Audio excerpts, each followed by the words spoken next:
Donc, ce soir, le titre du message que j'avais à cœur d'amener, c'est « Disposer à se laisser aimer ». Peux-tu dire à ta voisine « Disposer à te laisser aimer ».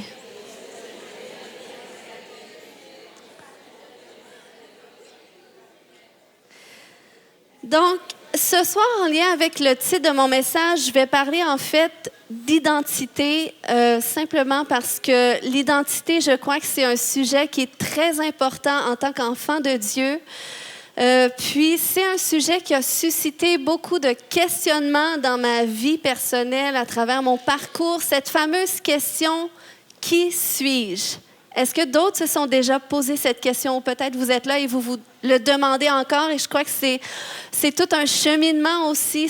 On avance de révélation en révélation de notre identité. Mais aujourd'hui, particulièrement, je vois beaucoup de gens souffrir de blessures qui ont affecté leur identité, puis qui affectent aujourd'hui leur vie spirituelle, leur relation avec Dieu, leur relation avec elles-mêmes, puis leur relation avec les autres. Puis moi-même, ça m'a affectée, puis je suis contente que Dieu m'a conduit dans un processus de transformation, de renouvellement, de restauration, puis je crois qu'il veut faire ça dans chacune de vos vies ce soir. Amen.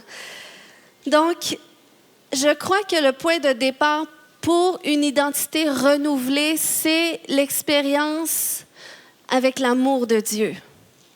Puis, mon passage clé ce soir pour soutenir mon message, c'est dans Matthieu 22, 36 à 39, où est-ce qu'un homme qui dit à Jésus, « Maître, quel est le plus grand commandement de la loi? » Jésus lui répondit, « Tu aimeras le Seigneur ton Dieu de tout ton cœur, de toute ton âme et de toute ta pensée. » C'est le premier et le plus grand commandement. Et voici le second qui lui est semblable. Tu aimeras ton prochain comme toi-même.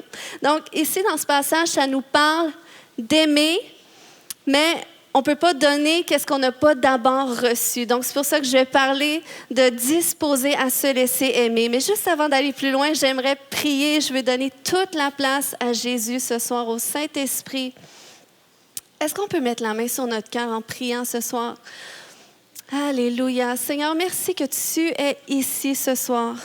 Tu es ici, tu es dans cette salle, tu es à travers cette conférence et tu es aussi disposé pour chacun de nos cœurs, pour chacune de nos vies, Seigneur. Tu es tellement intentionnel envers nous, Seigneur Dieu. Tu as des projets glorieux pour notre vie, Seigneur. Et ce soir, tu veux nous amener à vivre davantage la plénitude de qu'est-ce que tu as pour nous, Seigneur. Donc, viens disposer nos cœurs pour l'œuvre que tu veux faire, Seigneur, pour les nouvelles révélations que tu veux nous donner, Seigneur Dieu, la restauration que tu veux enclencher par le renouvellement, les guérisons, les délivrances, Seigneur, on te donne libre accès, sois libre, Saint-Esprit, d'agir comme tu le veux à partir de maintenant. Merci pour ce processus que tu commences dans chacune des vies. Pour la gloire de ton nom, dans le nom de Jésus. Alléluia. Amen. Donc, comme je disais, on ne peut pas donner qu'est-ce qu'on n'a pas d'abord reçu. Donc, c'est pour ça que dans la première partie, je vais partager sur disposer à se laisser aimer par Dieu. Puis, il y a quelque chose dans l'amour de Dieu, dans l'expérience de son amour qui est libérateur lorsqu'on lui donne notre vie pour la première fois. Il y a cette expérience qu'on fait avec son amour qui vient nous libérer de nos péchés, de la honte, de la culpabilité associée à nos péchés, associée à notre passé. Puis ça, je dirais que c'est la première expérience qui amène un renouvellement, un changement au niveau de notre identité. Puis c'est vraiment important comme première expérience lorsqu'on veut cheminer dans notre restauration. Puis moi, qu'est-ce que je peux dire? L'expérience de ma rencontre avec Dieu, ça a été l'expérience qui a foudroyé ma vie. J'ai parti d'une petite fille qui n'avait jamais expérimenté l'amour d'un papa parce que mon père était absent émotionnellement, ensuite physiquement, parce qu'il a quitté la maison quand j'avais 9 ans. Donc, je n'avais jamais connu l'amour d'un père. Puis, depuis que j'étais toute petite, je rêvais du jour où est-ce que j'allais rencontrer mon prince charmant. Est-ce qu'il y en a qui ont déjà eu ce rêve aussi? Moi, c'était vraiment... Je me voyais comme dans les films et j'avais tellement hâte d'expérimenter cet amour. Puis mes attentes envers un homme étaient tellement grandes que finalement, c'était pas un homme que je recherchais, c'était Jésus. Puis, il est venu à ma rencontre lorsque j'avais 20 ans. Ça fait 12 ans de ça, donc vous pouvez faire le calcul. Je suis ici aujourd'hui, puis c'est vraiment une expérience qui a changé ma vie. Son amour, j'ai compris qu'il était tout ce que j'avais toujours recherché. Puis c'est là qu'il a commencé à transformer ma vie. Puis rapidement, le Seigneur m'a amené à connaître c'était quoi mon appel. En tant que pasteur, je l'ai su dans les premiers mois qui ont suivi ma conversion. Puis j'étais tellement excitée, même si j'étais toute jeune, toute immature dans le Seigneur, eh bien, je ne pouvais pas m'empêcher de propager son amour. Donc c'est pour ça que le Seigneur a fait grâce, que ma famille vienne à lui dans les mois qui ont suivi. Certains, ça a pris quelques années, mais je ne pouvais pas contenir. Donc, c'est pour ça que pour moi, c'était pas assez. Il fallait ouvrir une église, il fallait amener le plus de gens à connaître ce Jésus que j'avais rencontré. Puis, le Seigneur me conduit dans ce processus-là. Puis, je savais que j'étais appelée à être pasteur. Je l'ai su dès la première fois que j'ai rentré dans une église, que j'ai vu un pasteur. J'ai eu cette petite voix-là qui me dit, ça, c'est ça que je veux être. C'est ce que je me suis dit à l'intérieur de moi. Mais j'ai jamais cherché à être pasteur pour avoir une plateforme. Parce que, honnêtement, parler devant les gens, c'était pas quelque chose qui était dans mes capacités. Premièrement, j'étais de nature assez réservée. Puis deuxièmement, parler devant les gens comme ça, j'étais super intimidée de ça. Donc, c'était loin d'être pour ça que je voulais servir Dieu, que je voulais être pasteur. Puis, j'étais à cet endroit où est-ce que j'avais confiance en Dieu, j'avais une telle foi en Dieu, mais j'avais tellement peu confiance en moi.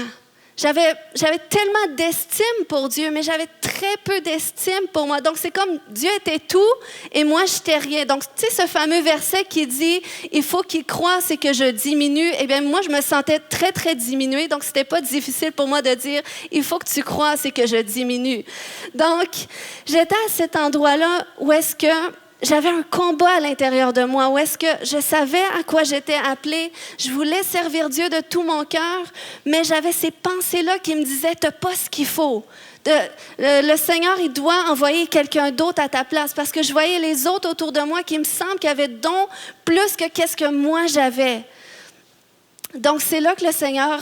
Parce que je savais que ça l'attristait, que j'ai toujours ces pensées dégradantes envers moi. Mais c'était plus fort que moi, c'était là, c'était un combat. J'ai tout fait pour essayer d'en être libérée.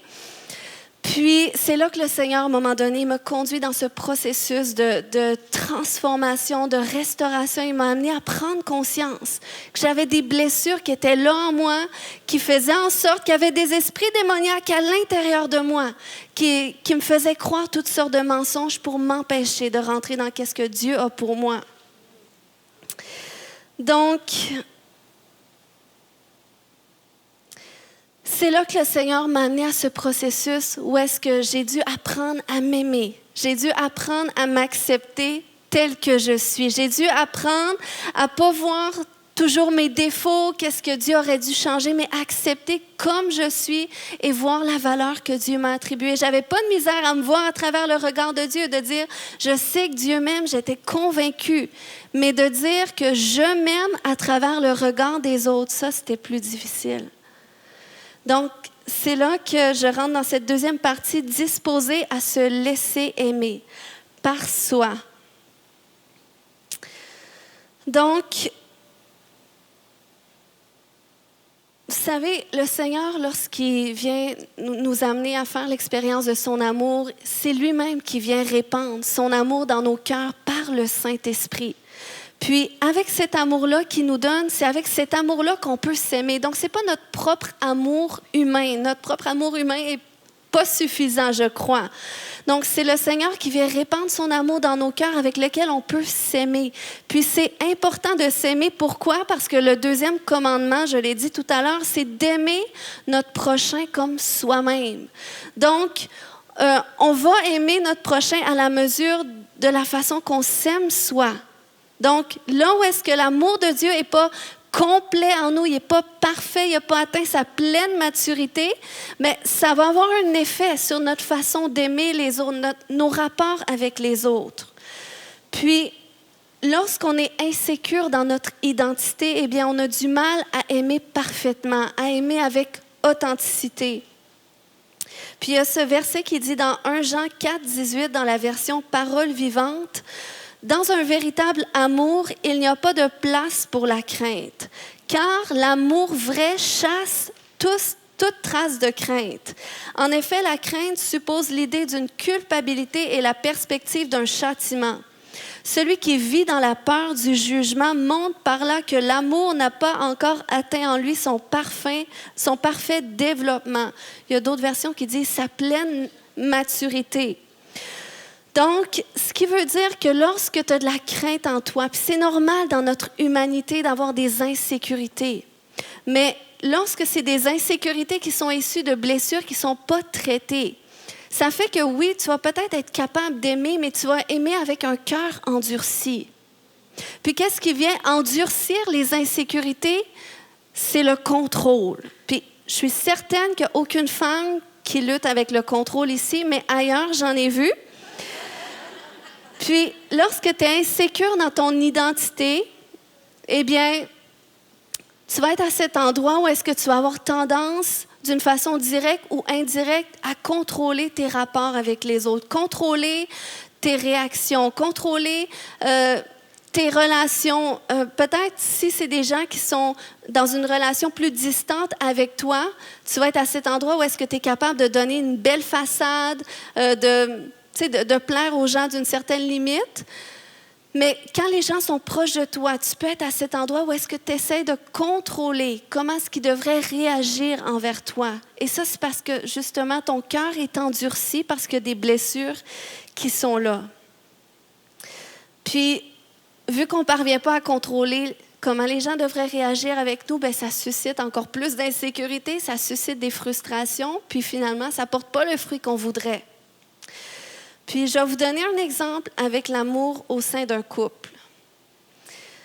C'est une des relations qui peut représenter le plus de défis, on le sait, mais c'est la relation qui se rapproche le plus de notre relation avec Dieu.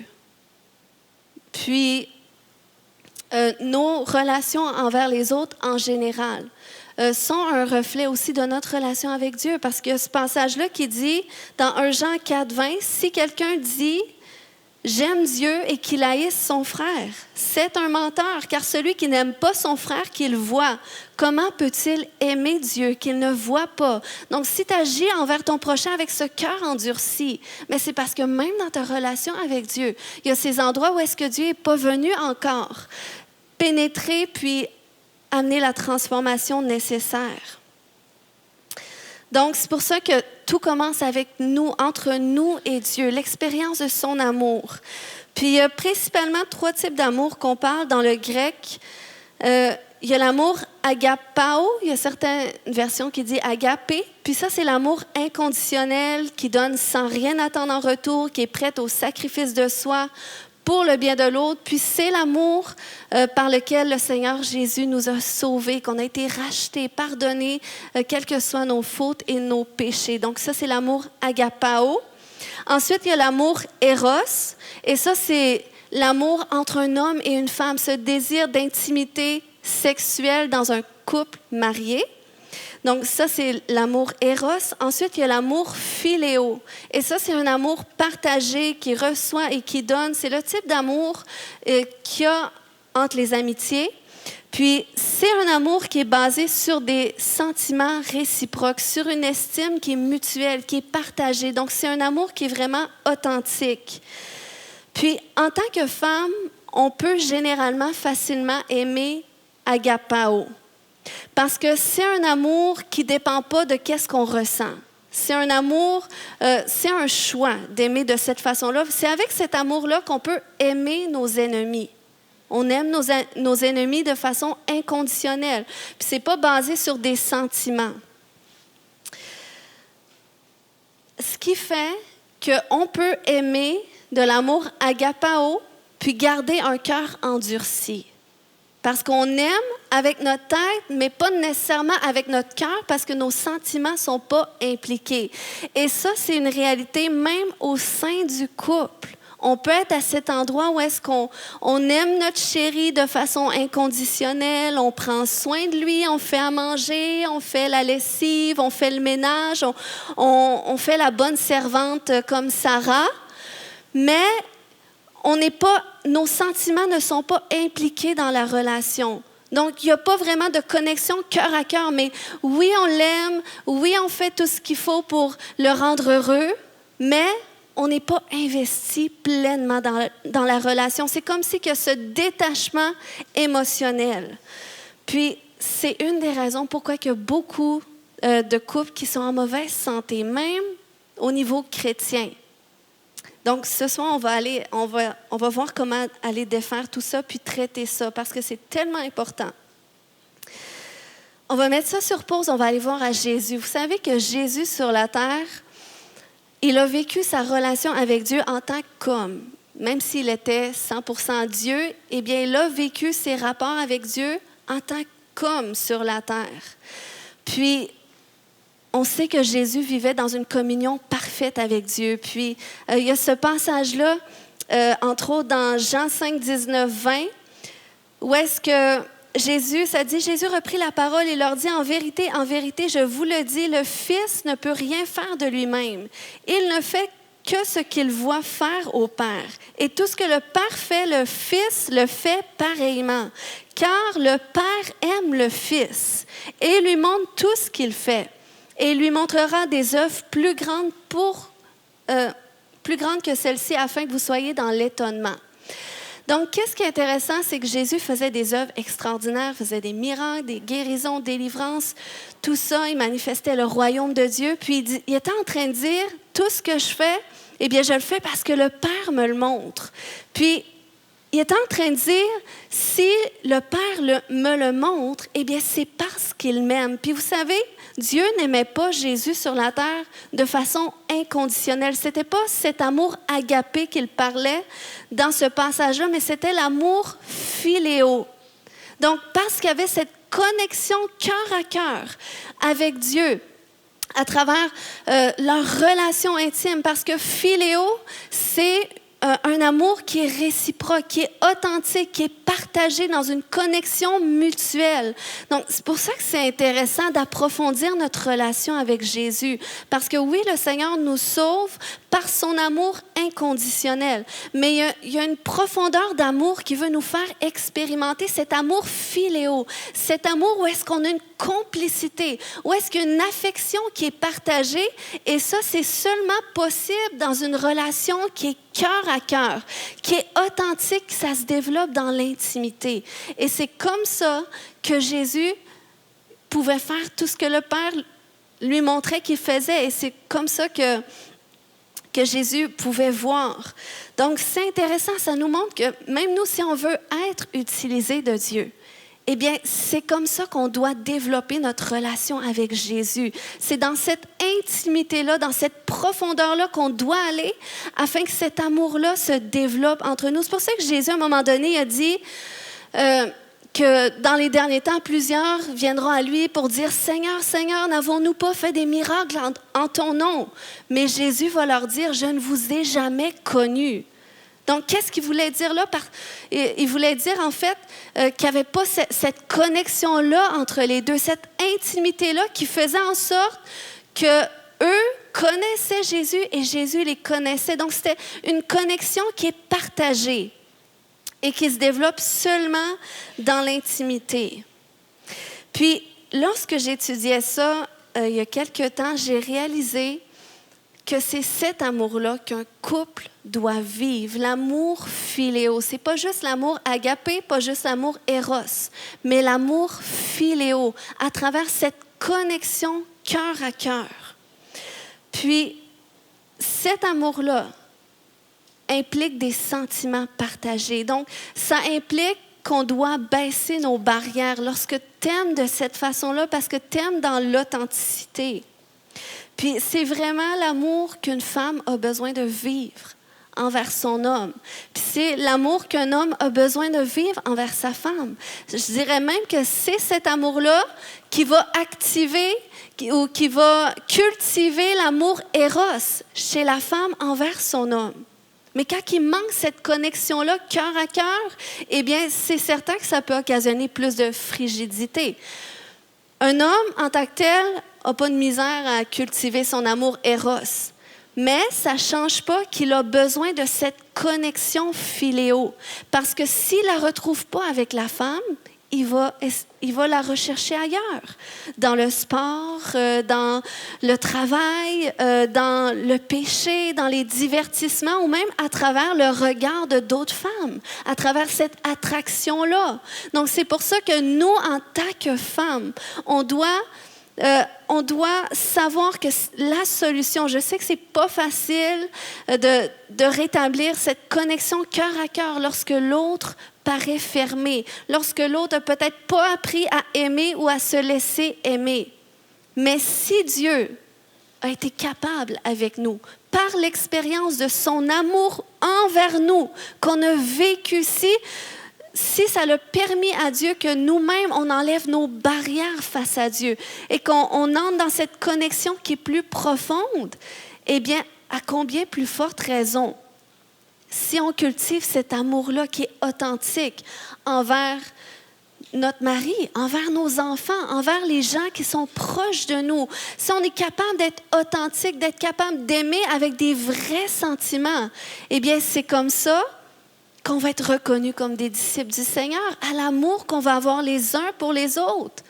Puis, oui, ça peut représenter un défi, mais ça, c'est lorsqu'on aime avec un cœur de chair.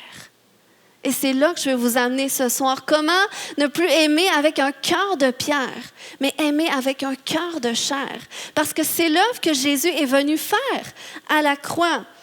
Dieu avait dit dans Ézéchiel 36, 26, « Je vous donnerai un cœur nouveau. » Donc, c'est le ministère de Jésus envers nous. « Je vous donnerai un cœur nouveau. Je mettrai en vous un esprit nouveau, mon esprit, et j'ôterai de votre cœur le cœur de pierre. » J'ôterai la pierre. C'est un processus. Ça se fait. C'est pas une chirurgie instantanée. Lorsque tu donnes ta vie à Jésus ou lorsque tu dis, « Écoute, Jésus, prends mon cœur. » Tu peux dire, « Prends mon cœur, prends ma vie. » Mais c'est quand même un processus où est-ce qu'il enlève pierre par pierre et qui fait ce transfert, qui amène ce renouvellement, qui déverse son cœur en nous, son amour en nous, qui nous transforme et qui nous permet de recevoir son amour pour qu'on puisse aimer Dieu, qu'on puisse s'aimer soi et aimer notre prochain comme on s'aime soi.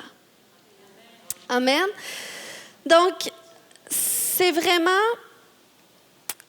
cette restauration que le Seigneur veut faire, cette transformation dans laquelle Dieu est impliqué pleinement, a tout à voir avec ce principe d'identité, la révélation de notre identité en tant que fille de Dieu, en tant que fille à papa. Peux-tu dire à ta voisine, t'es la fille à papa?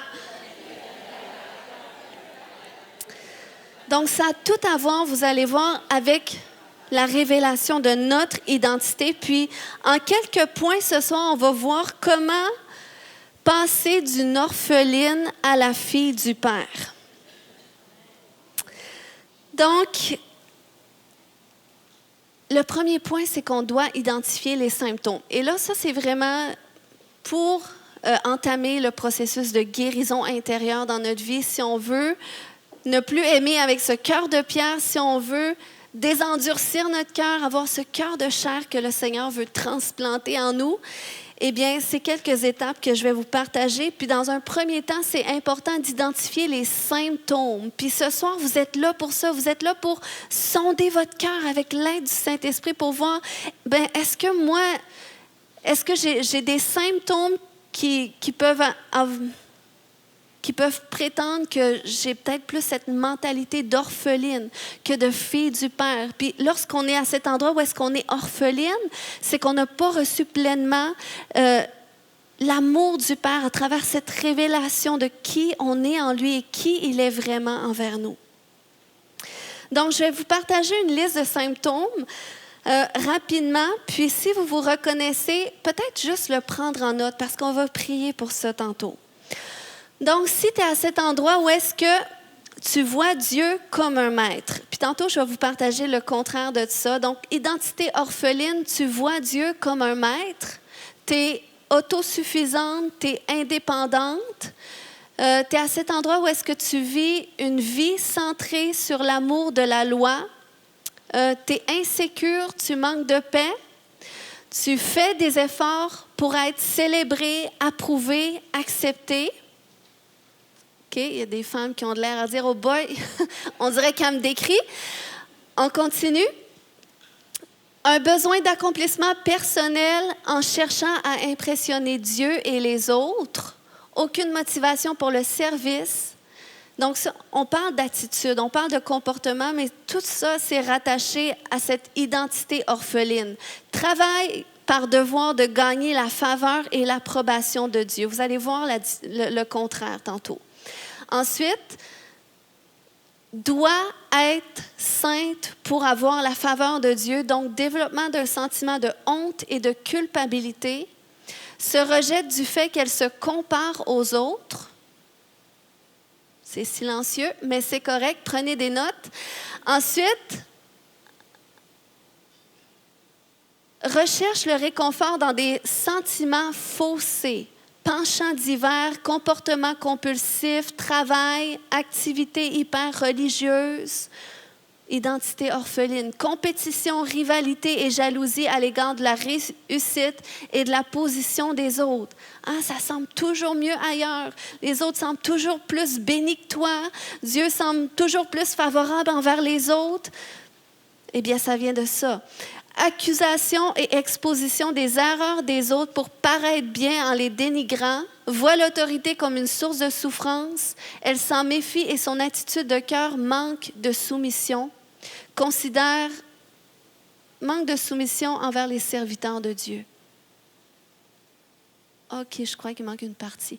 Se sent comme une servante, une esclave, ambition spirituelle, profond désir d'accomplissement spirituel et de distinction et la volonté pour s'y efforcer, désir faire partie de ceux qui ont le plus de maturité. Donc, on parle vraiment de cette ambition compétitive que vous allez voir que c'est malsain quand vous allez voir le contraire. Ensuite, je crois qu'on arrive à la fin de tous les symptômes. Difficulté à recevoir une exhortation, doit toujours avoir raison, se sent facilement blessé et se ferme face à la discipline, perçoit la présence de Dieu comme conditionnée et distante, cœur lié. Et par rapport à l'avenir, se bat pour obtenir tout ce qu'elle peut. Donc ça, c'est des symptômes d'une identité orpheline. Puis, là où est-ce que tu prends conscience qu'il y a un symptôme comme ça dans ta vie, que oui, c'est vrai que ça te parle à certains niveaux, eh bien, tu dois savoir que c'est associé à un mensonge qui est en toi, que tu portes, qui te fait sentir comme ça, qui t'amène cette perspective-là. Puis ce mensonge-là, c'est associé à une blessure que tu as à l'intérieur de toi, que le Seigneur veut t'aider à traiter. Donc, c'est pour ça que si on prend conscience d'un symptôme, eh bien, mon deuxième point, c'est on doit aller le traiter jusqu'à la racine. Donc, on doit connecter les symptômes jusqu'à la blessure. Puis, tu sais, ce fameux passage-là de Psaume 139, 23, c'est une prière que je fais souvent à Dieu parce qu'on est constamment dans un processus de transformation avec le Seigneur. Tu dis, Seigneur, sonde-moi, ô Dieu, et connais mon cœur, éprouve-moi et connais mes pensées. Le Seigneur connaît. Qu'est-ce qui est à la source de nos pensées, de nos comportements, de nos réactions. Donc, on doit l'inviter dans qu'est-ce qu'on vit lorsqu'on en prend conscience. Puis, tu dois prendre conscience de où est-ce que c'est venu. Où est-ce que ça a commencé, cette blessure? Puis, c'est important qu'on fasse ce travail-là. Tu peux aller chercher de l'aide, mais tu es capable de le faire jusqu'à certains niveaux pour toi, de prendre conscience, mais pourquoi est-ce que je suis comme ça? Pourquoi est-ce que je reproduis ce comportement-là? Pourquoi est-ce que j'ai ce cœur endurci comme ça? Pourquoi j'ai tout le temps ce sentiment de compétition, ce sentiment de rivalité? Pourquoi ce syndrome du sauveur? Je ne l'ai pas ajouté dans la liste, mais le fameux syndrome du sauveur, que tu dois dire oui à tout, que tu dois être parfait, que tu dois être toujours là pour toutes les demandes. Ça vient aussi de cette identité orpheline. Donc, c'est malsain.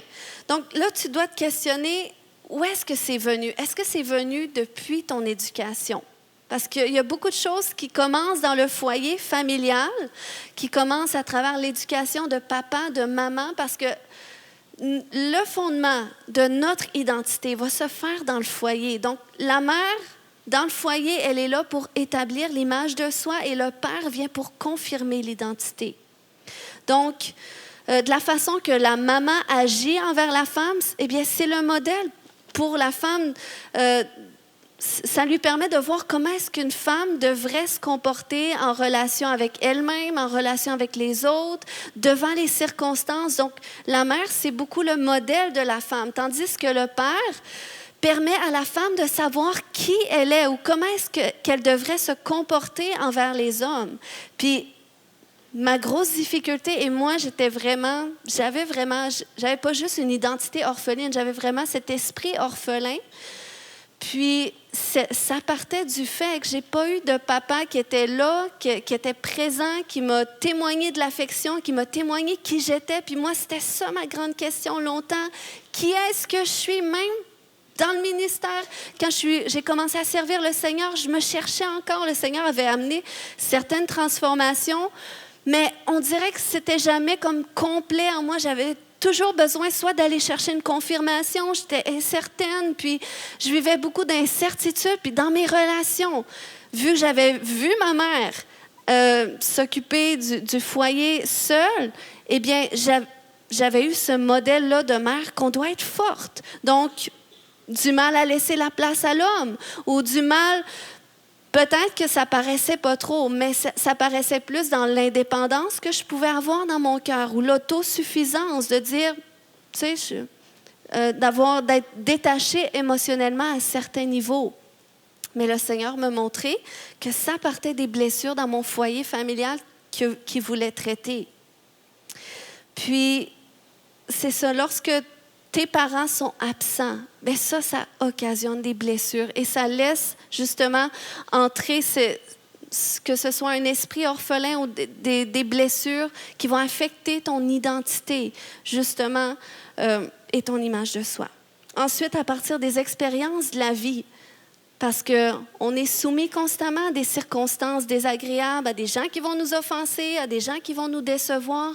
Puis, lorsque le diable a accès dans notre vie à quelque part, parce qu'il y a des blessures qu'on n'a pas traitées, eh bien, il va toujours essayer de renforcer son pouvoir par d'autres circonstances qui vont venir juste comme renforcer les frustrations qui sont là, ton cœur endurci. Donc, c'est pour ça que tu veux être libre, tu veux être guéri comme ça, tu vas être plus capable de faire face lorsqu'il y a des circonstances qui sont désagréables devant toi ou offensantes. Donc, c'est là que le Seigneur veut nous amener. Donc, on prend conscience des symptômes, on connecte jusqu'à la blessure et ça, le Seigneur, il veut nous le montrer. Et lorsqu'on prend conscience des blessures, qu'est-ce qu'on doit faire ensuite? On doit pardonner. On doit rentrer dans ce processus de pardon et de repentance. Puis le pardon, vous savez, c'est pas d'excuser, c'est pas oublier. Moi, j'étais la pro pour ça, pour dire, écoute, c'est pas grave, j'ai passé par-dessus, j'accepte, mais j'avais pas réalisé qu'en fait, ça m'avait blessée. Mais vu que j'avais appris à être une femme forte, une femme qui garde ses émotions, une femme que quand je me fais mal, ça stresse ma maman si je pleure trop, donc je ne pleure pas quand je me fais mal. Donc, je n'avais pas appris à gérer mes émotions de façon saine. Donc, même, je n'avais pas appris à pardonner de façon saine aussi. Donc, c'est là qu'on doit prendre conscience que lorsque tu as vécu des choses, c'est important que tu prennes conscience de la blessure, de la douleur. Puis le pardon, avant de pardonner, il faut que tu il faut que tu prennes conscience du verdict de culpabilité de la personne. Il faut que tu dises, bien, pourquoi? Puis ça, tu le fais avec Dieu. Tu n'es pas obligé de le faire avec la personne nécessairement. Moi, je te conseille de le faire seul à seul avec Dieu en premier. Puis si c'est quelqu'un proche de toi, puis dans ton couple, par exemple, bien, c'est important après ça de régler ça ensemble. Mais si c'est quelqu'un de famille éloignée ou que tu n'es pas vraiment en relation, commence à faire ce processus-là avec Dieu. De prendre conscience de ta blessure, puis de prendre conscience que, écoute, cette personne-là est coupable. Elle m'a vraiment fait mal. Qu'est-ce qu'elle a fait? C'est réel. Mais aujourd'hui, Seigneur, je t'invite comme juste juge et je te donne cette souffrance-là. C'est comme tu donnes le couteau. Tu enlèves le couteau par le pardon, puis tu le remets entre les mains de Dieu, puis c'est le Seigneur le juste juge. Et ça, c'est important de le confesser, de dire, écoute, je pardonne réciproquement. Parce qu'une fois que tu le fais, tu n'as pas besoin de le refaire 50 fois pour la même chose. Une fois que c'est fait, c'est fait. Et là, tu chemines dans ta guérison, dans ta transformation, et c'est pas supposé toujours revenir. Le Seigneur veut nous faire avancer de gloire en gloire. Amen. Puis, on doit prendre conscience aussi que des fois, dans nos blessures, lorsqu'on vit des offenses, des blessures, eh bien, pour venir endurcir la douleur, parfois, on fait ce qu'on appelle des vœux intérieurs. Mettons, si tu as vécu, mettons, des comportements de ta mère que tu n'as pas aimés, ben, tu fais comme ce souhait à l'intérieur de toi, ben, moi, je ne serai jamais comme ma mère. Ou, mais moi, je n'aurai jamais un mari comme mon père. Ou ça peut être même dans ton couple. Ou même dans tes amis, moi, je ne ferai plus jamais confiance à personne. Ou moi, je ne m'ouvrirai plus jamais à personne parce que c'est trop difficile. Puis des fois, on fait ces vœux-là à l'intérieur de nous, puis ça vient endurcir nos blessures. Donc ça, c'est de la pierre aussi que le Seigneur doit enlever, puis c'est pour ça qu'on doit se repentir même pour les vœux qu'on a faits. Il y en a que parce que leurs parents étaient durs envers eux, puis qu'ils se sentaient peut-être de trop, bien, ils ont dit, bien, moi, j'aurai jamais d'enfants. Mais là, oups, finalement, ils se marient, puis là, ils essayent d'avoir des enfants, mais ils ne sont pas capables. Parce que le diable, il sait ces vœux-là intérieurs que tu as faits, associés à des blessures, à de l'amertume qui est là, puis il s'en sert contre toi. Donc, c'est pour ça qu'on doit prendre conscience, puis on doit se repentir, puis on doit pardonner réciproquement. Comme le Seigneur a dit dans Colossiens 3:13, « Supportez-vous les uns les autres, et si l'un a sujet de se plaindre de l'autre, pardonnez-vous réciproquement, de même que Christ vous a pardonné. » Le pardon, ce n'est pas un acte mérité, mais c'est un acte de grâce, comme le Seigneur nous a pardonné par grâce. Amen. Ensuite, troisième point, on doit confronter les croyances et les habitudes erronées. Et c'est mon dernier point ce soir que je partage avec vous. Donc, on identifie les symptômes, on connecte les symptômes jusqu'aux blessures, on pardonne, on se repent. Ensuite, on confronte les croyances et les habitudes erronées.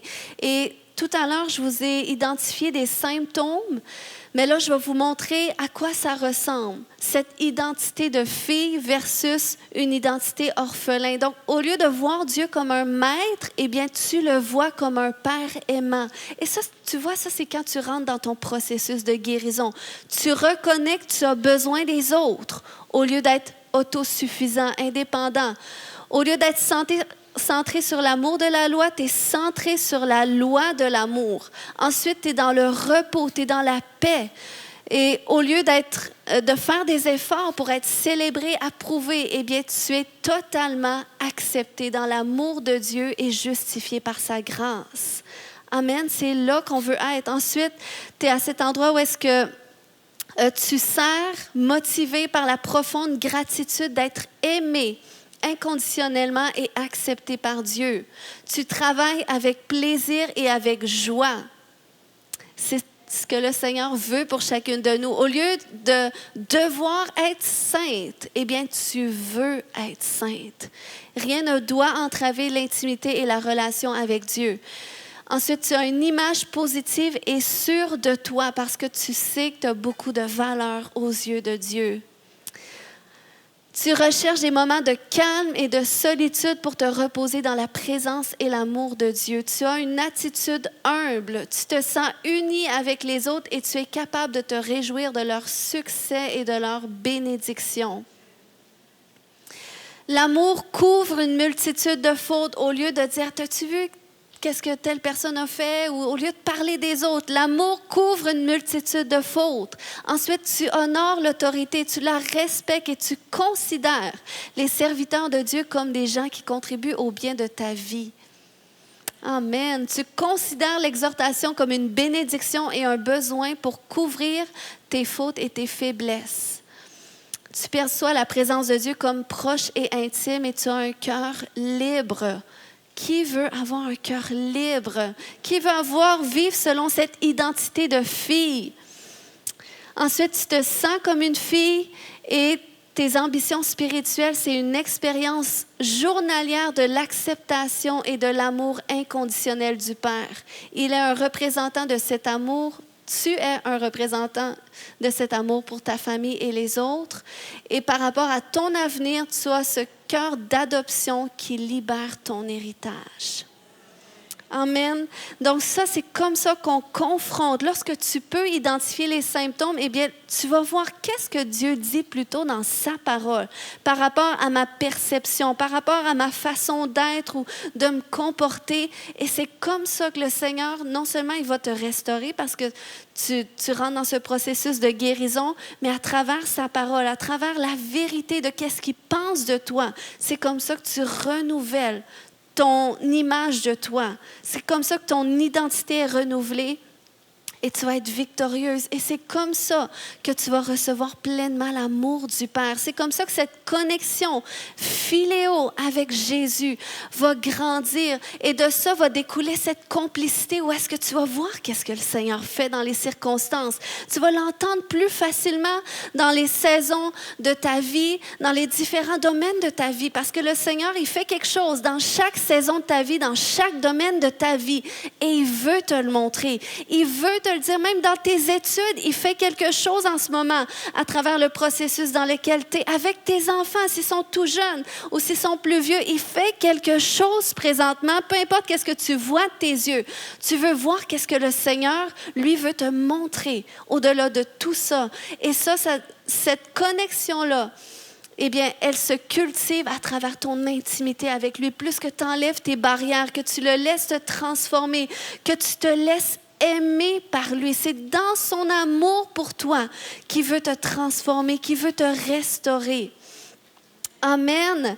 Puis c'est un cheminement. Ça ne veut pas dire qu'après ça, on ne vivra pas encore des circonstances qui sont éprouvantes, des gens qui vont nous offenser, même des gens qui sont proches de nous, des gens qu'on fait confiance. Ça ne veut pas dire que tout va changer du jour au lendemain. Mais plus qu'on cultive cet amour-là déjà avec Dieu, c'est lui qui répand son amour dans nos cœurs par le Saint-Esprit. Et ensuite, par cet amour, eh bien, on s'aime soi, donc on est confiante au lieu d'être insécure dans qui on est, puis on va être capable d'aimer réciproquement, d'aimer notre mari. Et moi, je vous dis, de cheminer là-dedans, ça a tellement changé ma relation de couple, ma façon d'être avec mon mari. Puis, à un moment donné, je disais à mon mari, ça va faire 10 ans qu'on est mariés cet été, je lui disais, je t'ai jamais autant aimé que je t'aime là. Puis pourtant, il n'y a rien qui a changé d'extérieur dans notre relation. Mais qu'est-ce qui a changé? C'est mon cœur. Puis quand ton cœur change, tout change autour de toi. Amen.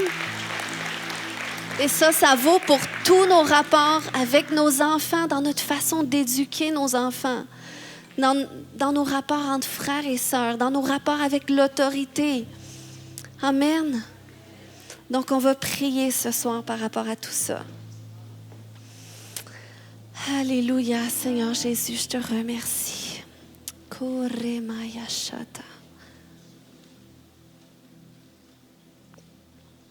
Peut-être qu'on peut faire un chant, puis après je vais prier.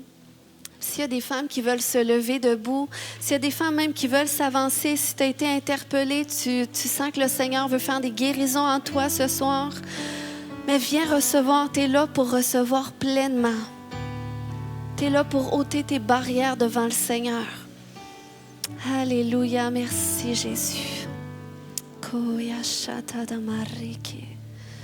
Koya shanta marike tede.